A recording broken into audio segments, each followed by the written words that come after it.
सादर दंडवत वंदन करते हुए आप सभी भगवतीय जनों को सादर भगवत वंदन। जय श्री कृष्ण।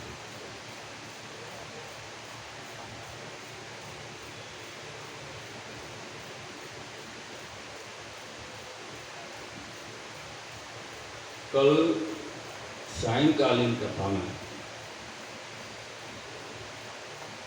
आप सभी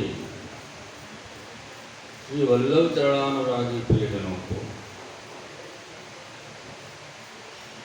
व्यासपीठ से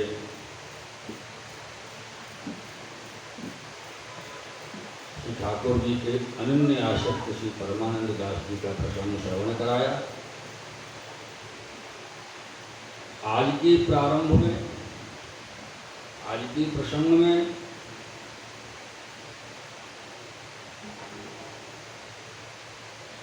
पूज्य दादाजी श्री गोकुलनाथ जी महाराज आपको श्री कुंभन दास जी का प्रसंग श्रवण कराने जा रहे हैं।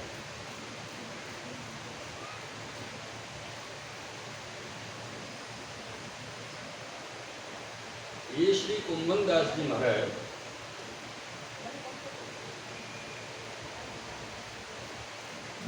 गोवर्धन के पास गिरिराज जी में एक गांव है जमुनावता। वह जमुनावता गांव में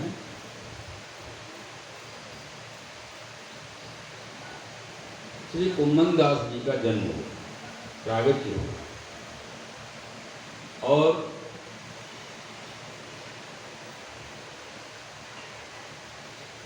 संवत 1525 में चैत्र कृष्ण एकादशी को आपका प्रागट्य हुआ।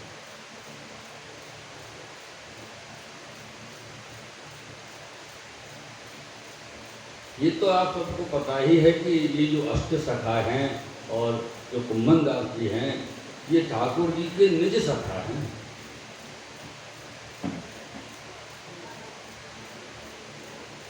निज सखा हैं और श्री ठाकुर जी के प्रिय सखा हैं। ये ठाकुर जी की निज लीला में अर्जुन सखा इनको नाम है। जो अंतरंग लीला में सखा को नाम है, श्री कुंभन दास जी को वो नाम है अर्जुन सखा। और रात्रि की लीला में जो सखी को भाव है, क्योंकि ये सखा ही दिवस की लीला में सखा है और रात्रि की लीला में सखी है, तो वो आपको नाम है श्री विशाखा जी। श्री कुंभन दास जी विशाखा जी को प्रागट्य है।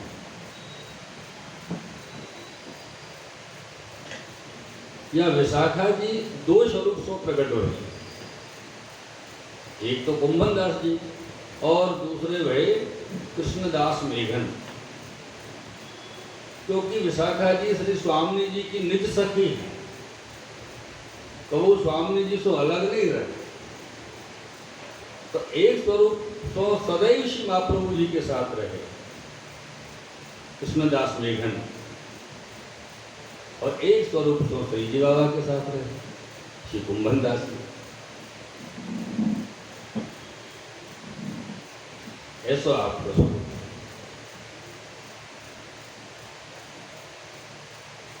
और ये कुंभन दास जी सखा रूप में अर्जुन और सखी भाव में विशाखा जी रूप से विराजे।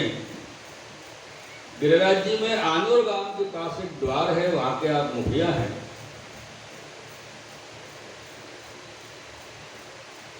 और इनको जो गांव है वो अभी आपने श्रवण की हो, कौन सो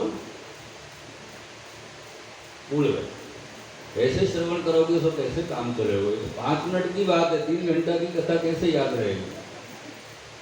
जमुनावता। हाँ, अरे मेरे प्यारे हो, हमारे जो गुरुदेव थे शिक्षा गुरुदेव, जिनसे श्री ठाकुर जी की कृपा से जिनके सानिध्य में शिक्षा मिली श्री भागवत जी की, कोई बात कहते बोले, लाला जब वक्तव्य करने बैठो ना तो सामने समझ लो सब मट्टी के धुआं पड़े हुए, उनको पता ही नहीं कहाँ चल रहा, बस वो तो देख भी हमें कि हाँ कार्यक्रम कैसे चल रहा है, तैयारी कैसी है, पर सब ऐसे नहीं हो।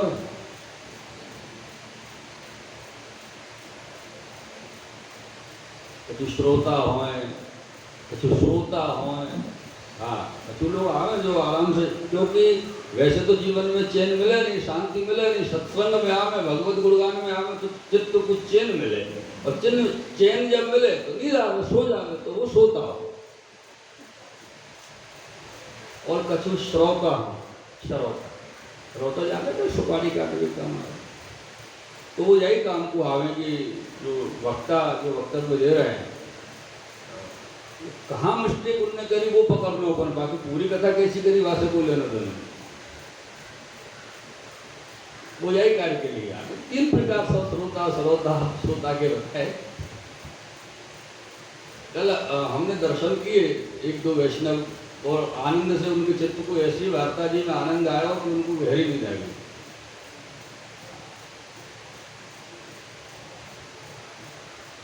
तो सत्संग श्रवण करवे को जो अभिप्राय है, सत्संग करवे को अभिप्राय है, वाकु सिर्फ सुनने मात्र सुने, वाकु चित्त में धारण करना हो, समझना। क्योंकि जब तक हम सुनते रहेंगे और समझेंगे नहीं तो वाकु कोई अभिप्राय नहीं है, अर्थ नहीं है, निरर्थक है। और ऐसे समझो कि अपना 2-3 घंटा को समय भी बेकार करो, या से अच्छा तो मोबाइल देख रहे हो तो पूरी वहाँ में तो मनोरंजन तो हो, या तो न तो मनोरंजन भयो और ना कभी बात समझ में आई, समझे तो है ही नहीं, सुन के निकाल दीजिए। क्यों ये श्रीमद् भागवत जी में पुरंजन उपाख्यान आ गए, पुरंजन उपाख्यान, वहाँ में ये कहें कि मनुष्य की देह को जब वर्णन किया कि 10 दरवाजे हैं मनुष्य के शरीर में, 10 दरवाजे। अब जब कोई मनुष्य जाए ना, कहाँ को, घर को नहीं, हाँ, और ये कैसे कह सके कि ऊपर ही जाएगा, नीचे भी तो जा सके, हाँ कहीं भी जा सके, जाने वाले को क्या है।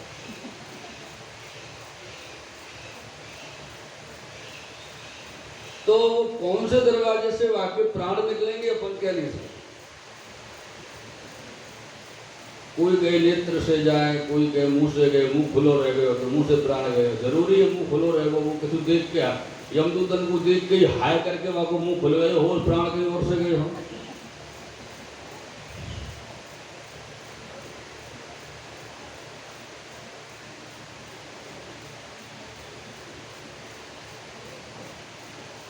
तो कान जो हमें वर्णन किया है, बड़ा सुंदर कानन को वर्णन है उन 10 दरवाजे के मध्य में। कान एक ऐसी जगह है जहां आप तुरंत धारण करो और तुरंत निकाल दो, क्योंकि इधर से जाएगा तो उधर निकल जाएगा, कोई भी शब्द भयो, इधर से गए तो उधर निकल जाएगा, और कोई रास्ता क्लियर है। हाँ, अगर अपन हृदय से धारण करेंगे तो दोनों कानन से जो बात अंदर जाएगी वो बीच में जाएगी, टकरावेगी तो नीचे उतरेगी, हृदय में पहुंचेगी, हृदय में पहुंच गई तो धारण होगी।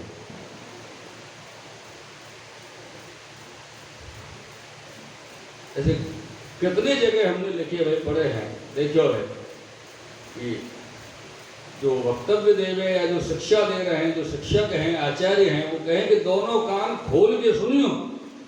कितनी जगह ये शब्द आवे, एक कान से नहीं सुनियो, दोनों कान खोल के सुनियो।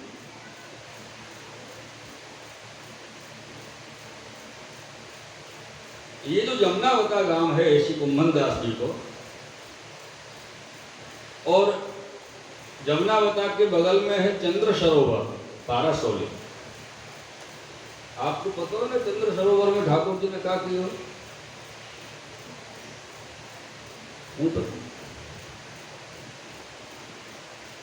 कभी कभी तो ऐसा लगे सच में नाके के थमा तो ना। अरे चंद्र सरोवर में श्री ठाकुर जी ने महाराज कियो, सब जाने, आप क्यों ऐसे कर रहे हो।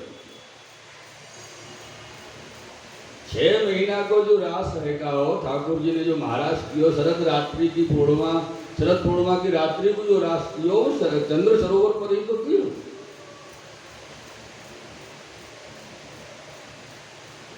परासौली में। तो यहां पर श्री यमुना जी की धारा प्रवाहित होती है।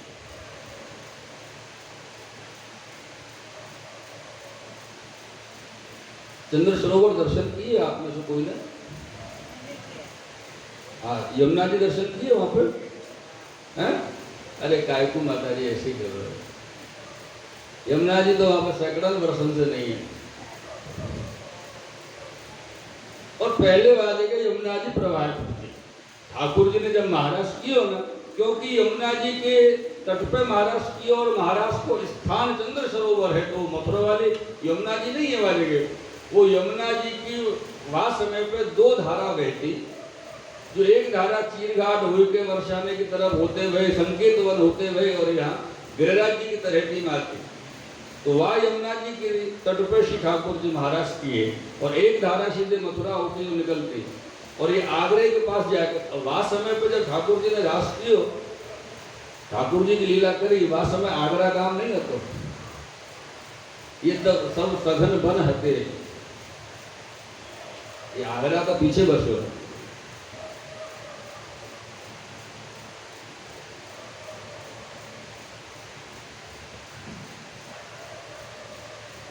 या चंद्र सरोवर पे जब महाराज के लिए गोपीजन को ठाकुर जी ने बुलाए अर्धरात्रि के समय वेणुनाद करके,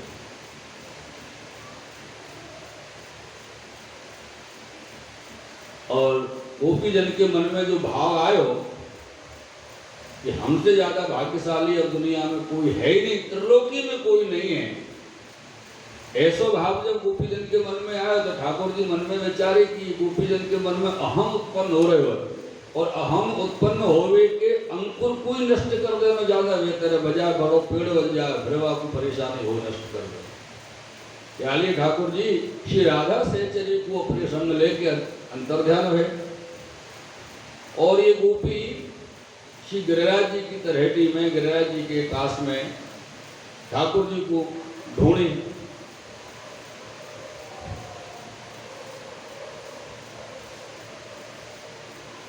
जब वहां से चली है, द्रुमलकान से पूछी है, गोविंद कुंड होके चली है, अप्सरा कुंड तो पास में आई। जब अप्सरा कुंड के पास में आई तो वाशी ठाकुर जी के चरणारविंद के दर्शन रहे गोपी को। ये वो स्थान है मेरे प्रियजनों। आगे जाके श्री ठाकुर जी ने जो स्वामी की संग में विराजी, उनकी वीणु थी, सिंदूर काजर सदरो श्रृंगार श्री स्वामी जी को श्री राधा से चरित किए। अब उनको ये लगी सबको छोड़ के आए, मुंह को संग में लाए और मेरे इतना सुंदर प्रेम से श्रृंगार भी कर रहे हैं, तो मैं तो यह समय में ही हूँ, कोई नहीं मेरे बराबर। उनके मन में ऐसा भाव आया तो ठाकुर जी से कहीं मुंह से चलो नहीं जा, थक गई। ठाकुर जी बोले कोई बात नहीं, आप हमारे कंधा पे विराजे। जैसे ठाकुर जी बैठे और उनने अपने चरण को विराजने के लिए उठाया, ठाकुर जी वहां से अदृश्य हो गए, अंतर ध्यान हो गया। अब वो अकेली रह गई।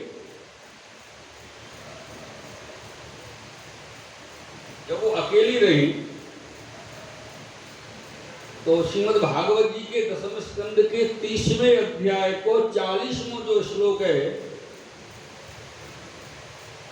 वहां में श्री राधा जी कह रही हैं श्री ठाकुर जी से, हा नाथ रमण प्रेष्ठ क्वासी क्वास महाभुजो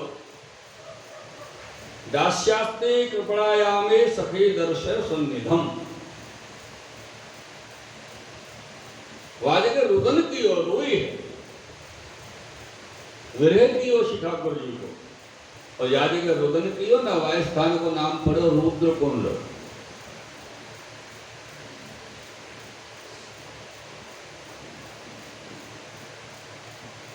अब बाकी जो सखी हैं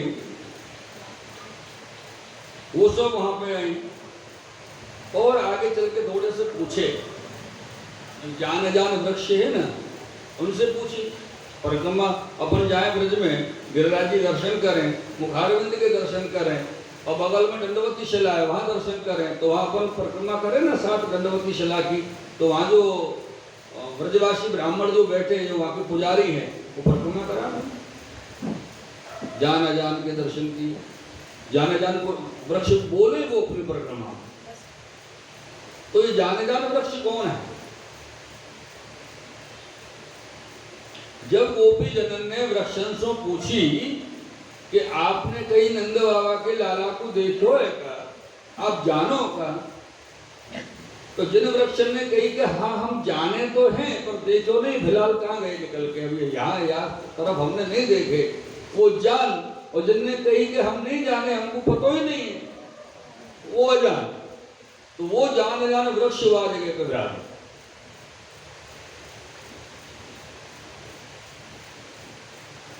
तब ये सभी गोपी जन एकत्रित होकर श्री यमुना जी के पुलिन पर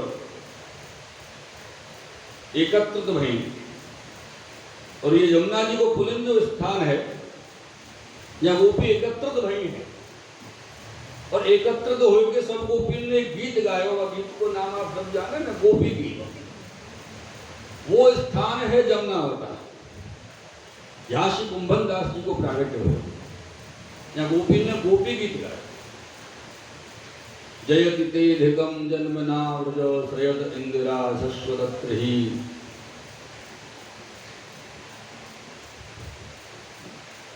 ये पूरा क्रम वाजे भयो कहा, चंद्र सरोवर और यमुनावतार श्री गिरिराज जी की तरह थी।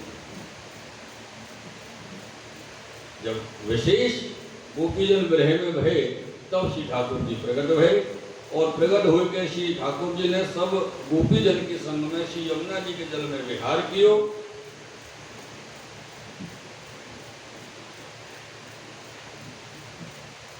ऐसे अनेक जगह रास को प्रमाण मिले कि, और अपन ब्रज में जाए तो ब्रजवासी कहें भी यहाँ भी रास भयो है, यहाँ भी रास भयो है, वहां भी रास भयो है। वृंदावन में जाओ तो कई जगह रास को प्रमाण मिले, लेकिन सारस्वत कल्प में नंदनंदन जो हैं उन्होंने जो रास की, और जो भागवत में जो रास पंचाध्यायी को वर्णन है वो रास चंद्र सरोवर पे। बाकी अलग अलग जो स्थान हैं वो कल्प भेद के हैं।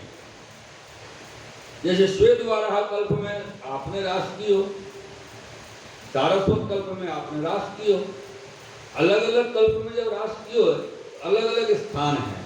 लेकिन अर्जुन की हम बात करें कि नंद बाबा के लाला, यशोदा जी के लाला, ब्रजवासी के प्राण प्यारे गोपी के आंखन के तारे जो कन्हैया ने रास की हो सारस्वत कल्प में, द्वापर युग में 6 महीना की रात्रि जो करी, शरद रात्रि की बात जब अपन करें तो वो जो स्थान है वो स्थान है चंद्र सरोवर।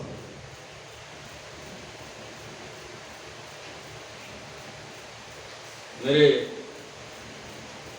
प्रियजनों, ये चंद्र सरोवर और जमुनावता एकदम पास पास है, और यह जमुनावता में श्री कुंभन दास जी रहते, और चंद्र सरोवर जो गांव है, चंद्र सरोवर में कुंभन दास जी के पूर्वजन के अपने खेत थे। खेती हो, खेती तो सब जानते होंगे, खेती हो तो खेती नहीं होवे तो फिर व्यवस्था नहीं बैठे, खेती से तो सब व्यवस्था आ गई ना अपने घर की। तो खेत रहते ज्यादा समय कुंभन दास जी अपने खेत पर रहते चंद्र सरोवर।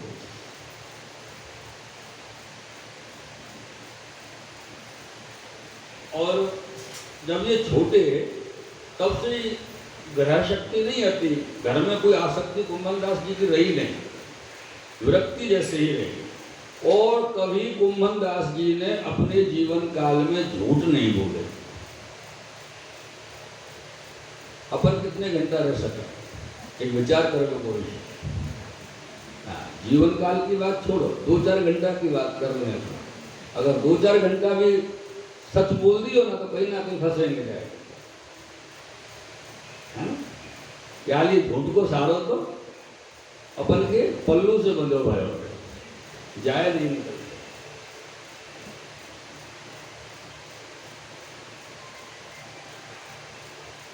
ये श्री कुम्भन दास जी जब बड़े भये तो अपने ब्रज में एक स्थान है बहुलावन।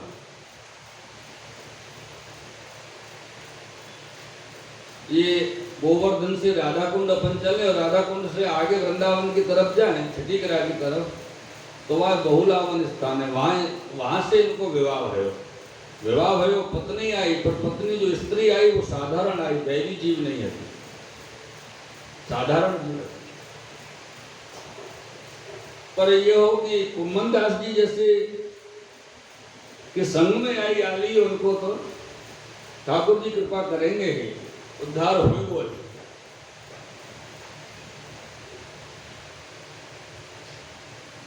अभी श्री गोवर्धन नाथ जी श्री गिरिराज जी पर प्रकट भय नहीं है। जब गोवर्धन नाथ जी प्रकट होंगे तो कुम्भन दास जी महाप्रभु जी के शरण आएंगे, गोवर्धन नाथ जी की सेवा में आएंगे, तब वो कुम्भन दास जी को नाम आगे बढ़ेगा। इधर श्री गोवर्धन नाथ जी श्रीजी बाबा के प्रागट्य को जब समय भयो, वह समय पर श्री आचार्य चरण दक्षिण में झारखंड में परिक्रमा में पधारे रहते, और वहां जाके श्रीनाथ जी बाबा ने, गोवर्धन नाथ जी ने श्री महाप्रभु जी से कही, हम गोवर्धन में प्रकट हैं, तो आए के हमको बाहर प्रकट करो और हमारा सेवा प्रकाश करो। तो श्री आचार्य जी झारखंड में ही परिक्रमा को विश्राम करके और सीधे व्रज पधारे। जब व्रज पधारे, संग में इनके वैष्णव थे, श्री दामोदर दास हरसानी जी, कृष्णदास मेघन, माधव भट्ट, नारायण दास, रामदास, सिकंदरपुर वाले, ये सब वैष्णव श्री महाप्रभु जी के संग में आए। वास्तव में श्री आचार्य जी श्री महाप्रभु जी ब्रज में आए, सीधे गिरिराज जी की तरहेटी में आंदोर गांव में सद्दू पांडे, माणिक चंद पांडे के घर के बाहर उतरा तो वहां क्या विराज।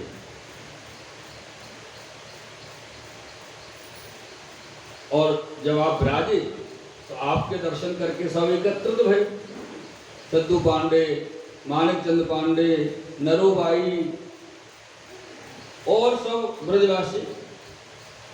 तो सबसे श्री आचार्य चरण श्री महाप्रभु जी ने श्रीजी बाबा के प्रागट्य को प्रकार पूछो कि भैया श्रीनाथ जी कैसे प्रकट भये।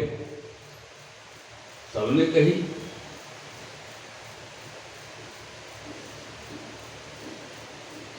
एक रामदास चौहान है जो पूसरी के पास गुफा में रहते, परिक्रमा जाए तो रामदास जी की गुफा मिले ना दर्शन करने के लिए, वो रामदास चौहान वो आए।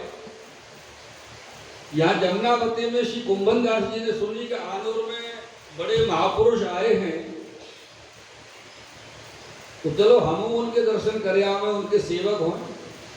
तो कुम्भन दास जी ने अपनी पत्नी से कही कि चलो बड़े महापुरुष आनूर में आए हैं और सद्दू पांडे, माणिक चंद पांडे, नरोबाई और सब ब्रजवासी उनके सेवक भये हैं, हम सेवक होएंगे। तो पत्नी तो साधारण हती, वाह की तो कोई ऐसा भाव हतो नहीं। तो वाने कही कि चलूं तो सही, पर मेरे मन में एक बात है। कुम्भनदास जी ने कहा, तो बोले मेरे कोई संतान नहीं है, अगर वो महापुरुष मुझको संतान के तो मैं चलूं। कुम्भनदास जी चुप हो गए बेचारे, बोले कैसे समझाऊंगे। कुम्भनदास जी ने कही चलो तो सही। तब ये श्री महाप्रभु जी के पास आए, आके दंडवत की नहीं। महाप्रभु जी के दर्शन करते से ही कुम्भनदास जी को महाप्रभु जी के स्वरूप को ज्ञान है। कि आप कौन हैं। और तुरंत श्री आचार्य जी बोले, कुंभन दास आए। तब कुंभन दास जी ने विनती की, नहीं जो महाराज बहुत दिन से भटक रहे हो तो आज आपकी कृपा मेरे ऊपर भई है। क्यों ये बात क्यों कही? क्योंकि कुंभन दास दैवी जीव है।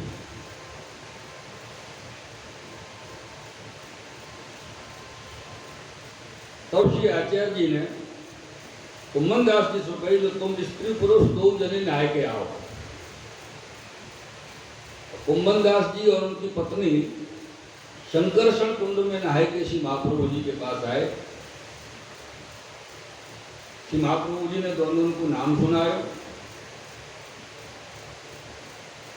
और इन दोनों ने श्री महाप्रभु जी के लिए दंडवत की। जब दंडवत करके खड़े रहे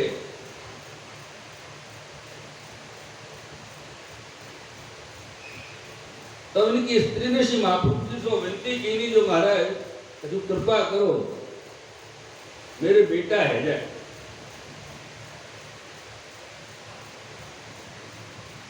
या की बात को सुन के श्री महाप्रभु जी बड़े प्रसन्न रहे और बड़े प्रसन्न भाव से यहाँ से कही, तू चिंता मत करे, एक नहीं तो कुछ 7 बेटा होंगे। अब तो बड़ी प्रसन्न है गई क्या, महाप्रभु जी ने 7 बेटा को आशीर्वाद दियो। लेकिन जब यहाँ ने बेटा है की मांगी तो कुंभन दास जी ने सर पकड़ लिया, हे भगवान यानी कहा मांग लियो। आज इतने प्रसन्नता में श्री आचार्य चरण श्री महाप्रभु जी विराज रहे कि श्री महाप्रभु जी से ठाकुर जी मांगती तो महाप्रभु जी ठाकुर जी दे देते, और यानी बेटा मांगे और क्या।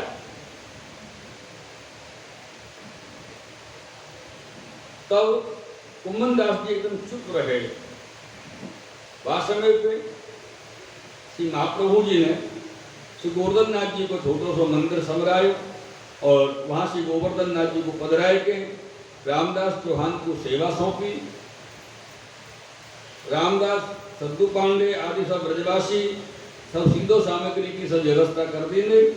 दूध दही माखन सब श्री गोवर्धन नाथ जी को भोग धरे और का महाप्रसाद को रामदास निर्वाह करते, ठाकुर जी को महाप्रसाद।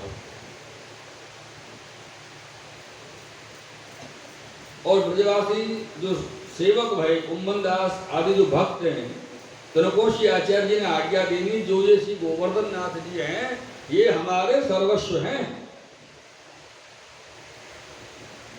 कासो इनकी सेवा में तुम तत्पर रही, सेवा में कबो ढील न हो।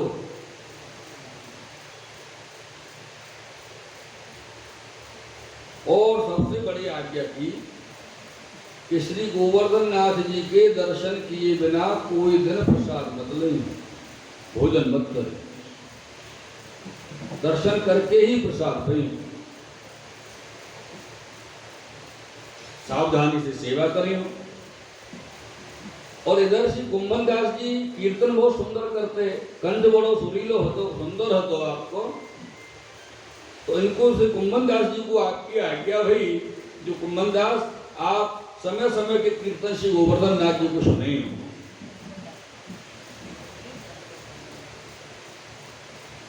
तो प्रातः काल श्री आचार्य जी गोवर्धन नाथ जी को जगाए के कुंभन दास जी को कहे, जो कुंभन दास जी जो भगवत लीला वर्णन करो। तब श्री कुंभन दास जी श्री गोवर्धन नाथ जी की और श्री आचार्य चरण के सन्मुख में ये पद गाए, ये कीर्तन किए। साचे बोल तिहारे सांझ के,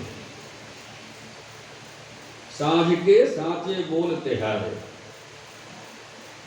रजनी अनक जगे नंद नंदन आए निपट सवारे, आतुर भये नील पट ओढ़े पियरे वसन विसारे, कुंभन दास प्रभु गोवर्धन धर भले वचन प्रतिपारे, शिवल्लभाधीश की दंडवत करूं।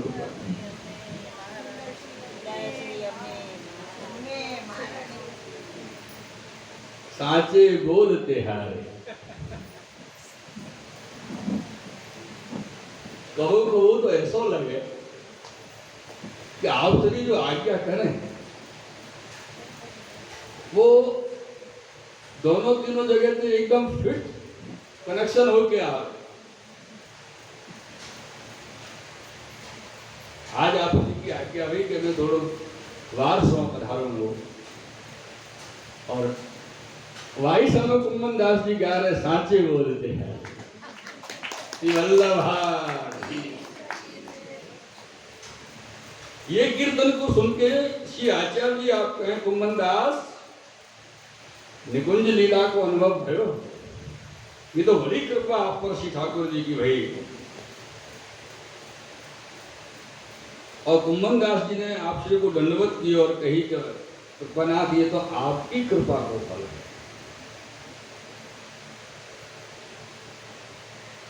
श्री महाप्रभु जी ने कही कुम्मन दास आपके बड़े भाग्य हैं जो प्रथम ही तुमको प्रमेय बल को अनुभव बताए श्री जी बाबा। और आज अभी तक तो कुम्मन दास जी ने कछु मांगे नहीं है तो ना श्री महाप्रभु जी से मांगने नहीं है तो वो तो उनकी पत्नी ने साथ जो बेटा मांगे और सात बेटा को आशीर्वाद श्री महाप्रभु जी दिए। या तो बिना मांगे श्री महाप्रभु जी कुम्मन दास जी से कहे कि कुम्मन दास तुम सदा हरि रस में मगन रहोगे। ऐसी कृपा श्री आचार्य चंद्र की। तब कुम्मन दास जी ने विनती करी जो कृपानाथ मुझको तो यही सर्वोपरि है और यही सर्वोपरि रस मुझको चाहिए। तो कुम्मन दास जी सगरे कीर्तन युगल स्वरूप के संबंधी किए, बधाई के किए, पलना के किए, बाल लीला के किए। बाल लीला कुम्मन दास जी ने नहीं गाई, बधाई गाई, पलना गाई। वल्लभाधीश की